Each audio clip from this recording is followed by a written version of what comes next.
Hello! Today we will be analyzing the novel One Flew Over the Cuckoo's Nest by Ken Kesey. The novel follows the antics of an insane asylum and follows the protagonist Patrick McMurphy as he attempts to liberate the other patients. Along with the plot summary, we will be discussing our analysis, which ranges from historical context to cultural to archetypal and even a feminist lens. So let's jump right in with a plot summary. Chief Bromden, the son of a Native American father and a white mother, begins the novel by relating the real and imagined humiliations he suffers at the hands of African American hospital assistants. While the treatment of him is tolerated, despite the fact that he is physically much larger than they are, Chief expresses a great fear of the big nurse, Nurse Ratched. The nurse is identified as a woman of great power and control who is bitter because her ruthless, machine-like efficiency is thwarted by her naturally endowed large breasts. Despite her power, the paranoid schizophrenic chief believes her to be a service of the Combine, a large mechanized matrix that hums behind the walls and the floors of the hospital, controlling everything from the environment to human behavior. Randall Patrick McMurphy is introduced as a new patient on the ward. McMurphy immediately distinguishes himself from the other patients in the disregard he displays for all authority. He gambles, swears, makes off-color sexual remarks, and immediately sets himself in opposition to Nurse Ratched. McMurphy verbalizes his views that Ratched is a ball cutter. She controls men by encouraging them to spy on each other and participate in group sessions where they verbally brutalize each other. At first, they defend Ratched, but eventually agree with McMurphy's assessment. He attempts to assert his newfound leadership role among the patients by requesting the permission to watch the World Series on the ward's television set. When permission is denied, he turns the television on anyways. Because she controls power, Nurse Ratched shuts off the electricity to the television. McMurphy, however, gets the upper hand by insisting on watching a blank screen, an action imitated by the other patients. In part 2 of the novel, a lifeguard, who is involuntarily committed to the hospital like McMurphy, tells McMurphy that he must adhere to Ratched's rules or risk her extending his sentence indefinitely. He backs off from his rebellious behavior, but he has already sowed the seeds of rebellion in his fellow patients. When McMurphy fails to support the patient Cheswick in his assertion that he should have access to his cigarettes, the disillusioned man commits suicide by drowning himself in the pool, where McMurphy first decided to toe the line. Following this event, McMurphy is told that the other accused have committed themselves of their own volition, and they can leave whenever they please. He returns to his rebellious behavior, smashing a window to get all of the cigarettes, a symbolic action that alludes to Cheswick's lost battle with Ratched. Ratched in turn remains passive, waiting for McMurphy to make a mistake. Part 3 of the novel relates McMurphy's successful attempt to take several of the patients on a fishing trip. Ratched tries to scare the meeker patients away from the trip by posting newspaper clippings of bad weather and boating incidents, but the men muster their courage and go anyway. Accompanying the men on the trip is Dr. Spivey, a morphine addict who is blackmailed by Ratched to acknowledge her authority, and Candy Star, a young prostitute who proudly displays her physical feminine attributes. The trip galvanized the group, and they return to the hospital to exhibit their newfound individuality. Part 4 begins with Ratched's attempts to make the other patients suspicious of McMurphy's motives. She manipulates the conversation to make it appear that McMurphy acts only out of self-interest. This assertion appears valid to Chief, who allows McMurphy to use his strength in a bet to win against the other patients. McMurphy, however, redeems himself in the eyes of the other men when he defends another patient from receiving an enema from a belligerent hospital aide. A fight ensues, and Chief assists McMurphy. The two win the fight but are sent to the disturbed ward. When McMurphy refuses to apologize, he and Chief are given electroshock therapy. Chief returns to the ward before McMurphy and discovers that he and McMurphy are now heroes to the other men. He reveals to the patients his ability to speak and tells the men about McMurphy. McMurphy's absence from the ward increases his legend among the men. When he eventually returns, McMurphy attempts to hide the mental strain he is enduring with a false show of bravado. While the other men have regained their sanity and sense of individuality, McMurphy begins to behave like a parody of his old self. The other patients realize that McMurphy is in a delicate state and plot his escape. He refuses, however, in order to honor a commitment he made to Billy Bibbit. Bibbit, a 31-year-old virgin, has made a date with the prostitute Candy Star. McMurphy is removed to the disturbed ward, and many of the patients assert their prerogative to leave the hospital. When he is returned, the remaining patients doubt the lobotomized body is actually McMurphy. When it is ascertained that it is indeed McMurphy, Chief suffocates him and escapes the ward forever.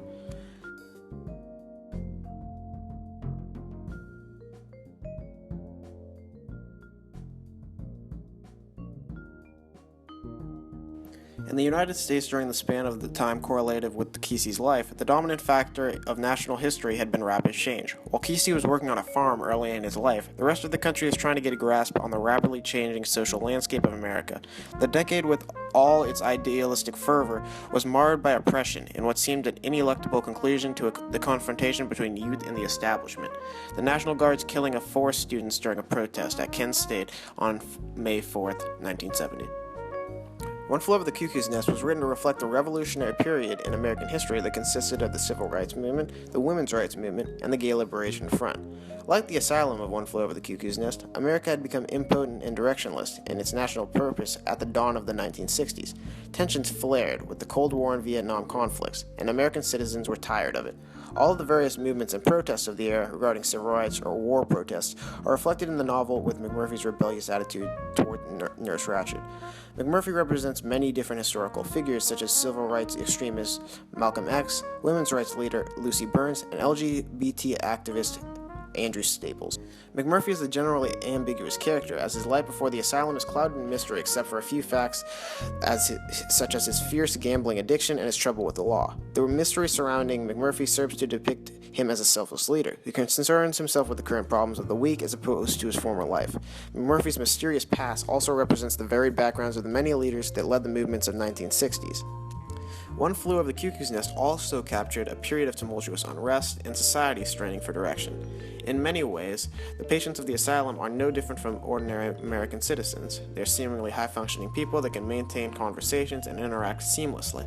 However, they all suffer from a crippling weakness that is often a result of social anxiety. Kesey's intent was to compare the crippling anxiety that the patients felt in public to the social anxiety that plagued American society throughout the 1950s and 1960s. By depicting the patients as high-functioning individuals, each with his or her own unique personality, Kesey humanizes them despite their inhumane conditions. Their ability to adapt to their unfair lifestyles completely juxtaposes the inability for American society to adapt through the 1960s. Nurse Ratched was written to represent the totalitarian perspective in which the government was viewed. Kesey compared the asylum in One Flew Over the Cuckoo's Nest to a well-oiled machine, much like the rigid governmental system. These comparisons emphasize the totalitarian role of the government during the 1960s. Her inability to compromise and lust for control are indicative of the popular opinion that the American government was overextending its boundaries into the social scene. With the Kent State shooting and various Vietnam protests, the American government had its back up against the wall as they tried to defend their intentions. Nurse Ratched, like the American government, finds herself with her back up against the wall as she struggles to maintain control over the asylum through the protests and unwieldy nature of the patients.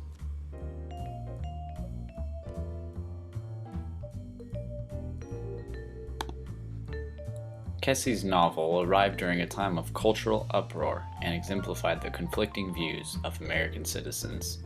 The literary movement during this time was known as the Beat Generation and encapsulated the restless nature of the youth, open to more progressive ideals and accepting towards new beliefs. Kesey illuminates how the psychiatric industry strays far from normal life. Rarely are boundaries so clear and definite in life as the ward would have the submissive patients believe.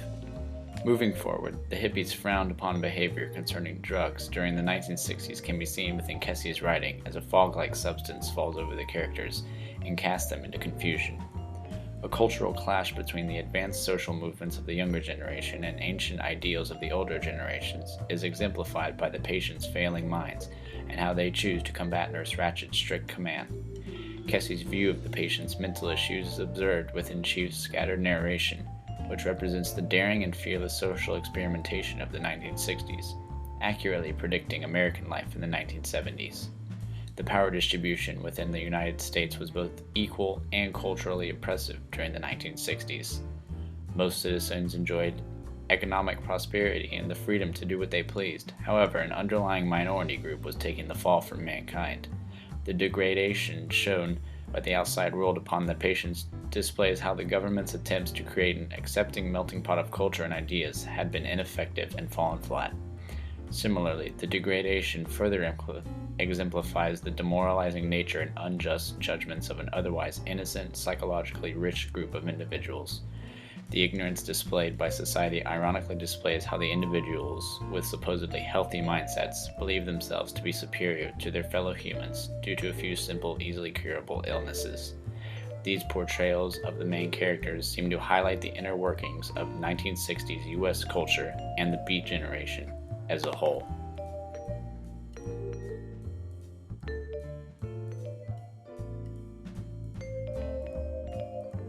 McMurphy's undeniable heroism is mainly seen through the way he interacts with his fellow patients. Throughout the book, McMurphy's stories follows the common mythological progression of monomyth, the progression of a hero. McMurphy gets past his own selfish desires to help benefit those around him, which leads him to the completion of his quest. This same progression can be seen in the Grail legend, a plotline that the book follows. The wasteland of the Grail legend is similar to the mental ward that encompasses McMurphy, full of hopelessness. Since the mental ward and the wasteland of the Grail legend are similar, then McMurphy is similar to the Grail Knight. His quest is a triumph. He conquers evil in the process and helps those in need, as seen through his healing of Bromden. McMurphy displays many hero aspects in Greek mythology. McMurphy can be directly related to the character Prometheus. McMurphy's open defiance of the ward's rules to benefit his peers is similar to Prometheus' defiance towards the gods in order to benefit mankind. As Prometheus gives mankind fire, a forbidden material declared by the gods, to help humanity in everyday tasks, McMurphy does the same by giving his companions wine and women, forbidden materials declared by Nurse Ratched. Along with being a hero, McMurphy also is the savior of the ward. McMurphy is most relatable to Jesus Christ, both being the saviors of men. Throughout One Flew Over the Cuckoo's Nest, the men refer to McMurphy as God's son, even bringing up the notion that he is the savior of this ward. Nurse Ratched furthers this opinion by mocking the patient's belief that McMurphy is some kind of martyr or saint. McMurphy's death is even an illusion that he is the savior of the mental ward. When McMurphy is presented to Disturbed for electroshock treatment, the bony pilot-like figure claims to be washing his hands of the whole deal, an allusion to the New Testament and the crucifixion of Jesus. McMurphy is then strapped to the cross-like table, similar to how Jesus is nailed to the cross when he faced death. McMurphy even jokes by asking if he gets a crown of thorns, portraying that McMurphy sees himself as a savior to men. McMurphy's savior-like persona is furthered by his followers. The men of the mental ward could be related to Jesus' disciple, as seen on the fishing trip when the 12 moved towards the ocean, referring to how the 12 disciples were fishermen, allowing some of Jesus' miracles to take place by the ocean. All of the patients at the ward represent the disciples. The one that most mimics one of Jesus' followers is Chief Bromden, relating most to the disciple Peter of the New Testament. In the beginning of the book, Bromden is questioning McMurphy, homologous with the way Peter treats Jesus when they first meet. Over time, Bromden becomes a close friend of McMurphy, compared to how Peter becomes one of Jesus' closest followers. The same can be said for the way Bromden acts during the crucifixion of McMurphy. Bromden waits outside in the dark, outside the electroshock room, mourning over the loss of his friend, equivalent to the way Peter mourns for the loss of his savior. Bromden then takes the story of McMurphy to eliminate the horrors of the mental ward, the same way Peter gains courage and spreads the message of Jesus. McMurphy is both a savior and a hero to the men of the mental ward. What is really interesting is why he becomes that hero. McMurphy displays the classic tragic hero element of Hamartia, his tragic flaw. His tragic flaw is his indomitable will, which drives him to help those at the asylum. His will is what creates those selfish impulses of sticking it to the big nurse, causing him to oblify the will of his repressors, which gains him the group followers. His will and bold personality then change his motives from selfish to selfless, displaying the progression of heroism that is occurring in McMurphy. McMurphy's will is what leads him to his inevitable death, but at the same time impacts all the lives of the patients he came in contact with, displayed through his healing of Chief Bromden, who later spreads the message of hope to the patients. McMurphy is the hero of One Flew Over the Cuckoo's Nest, and his will is what transforms him into the savior of the mental ward.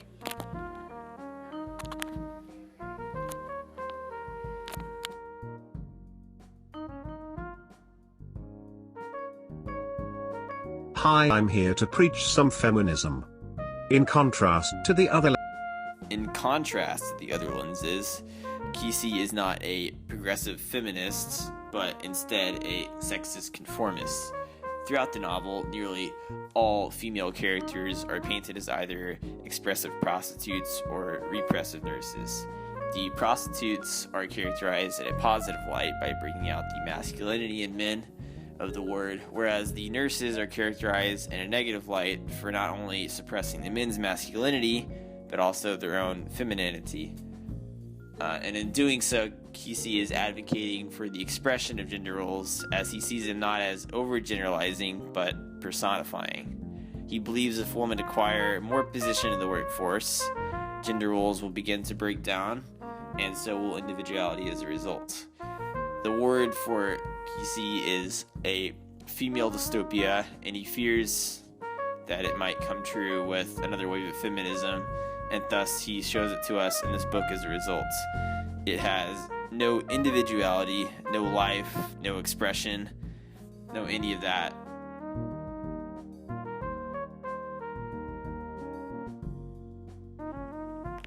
Ken Kesey's novel One Flew Over the Cuckoo's Nest was successfully able to portray the United States transforming culture throughout the 1960s.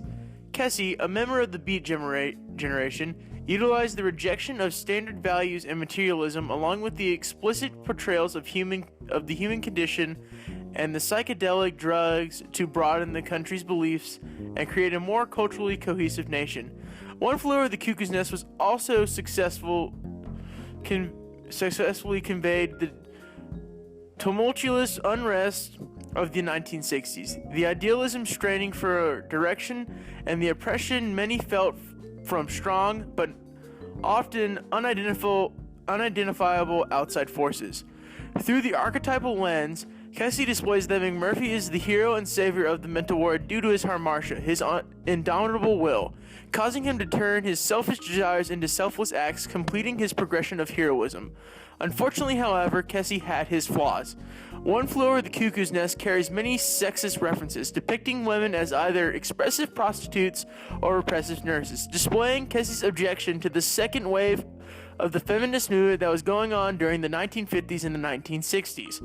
Kesey was a free spirit and embodied the eccentric ideas of the counterculture throughout the 1960s. His utilization of the novel, which arrived during a time of societal change within the U.S., displays his personal views of the tremendous alterations which were occurring during this time period.